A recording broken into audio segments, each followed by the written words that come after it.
السلام عليكم ورحمة الله وبركاته. بالماضي يستغني عن 4 لاعبين نهائياً من المنتخب الوطني، وتعويضها ب4 لاعبين ظهرت بشكل جيد في نواديها، ولاعب طال انتظاره حاضر في القائمة الموسعة لشهر نوفمبر. لنتابع التفاصيل واضغط لايك للفيديو ليصلكم منا كل جديد. خلال افتتاح التصفيات المؤهلة لكأس العالم 2026، حيث سيفصل المدرب جمال بلماضي في القائمة المعنية بتربص شهر نوفمبر.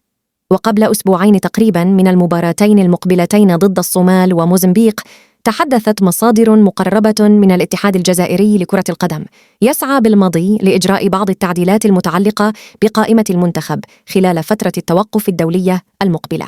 وبالنظر لمردود بعض اللاعبين في الآونة الأخيرة، فإن الكوتش بلماضي غير راض عن بعض عناصره، ومن هذا المنطلق سيضحي بأسماء اعتادت التواجد في التحديات الأخيرة للخضر.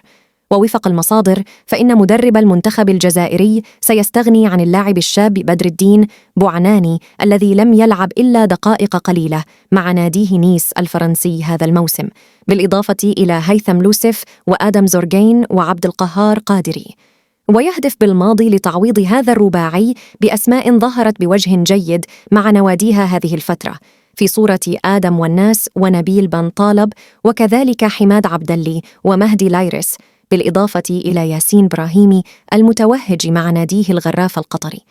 وكشفت مصادر إعلامية أن جمال بلماضي يفكر في إعادة ياسين براهيمي إلى المنتخب الجزائري بالنظر للمستويات العالية التي يقدمها مع ناديه الغرافة القطري، حيث أصبح هداف البطولة ب11 هدفاً، ناهيك على أنه أكبر مساهم في الأهداف بالدوري القطري.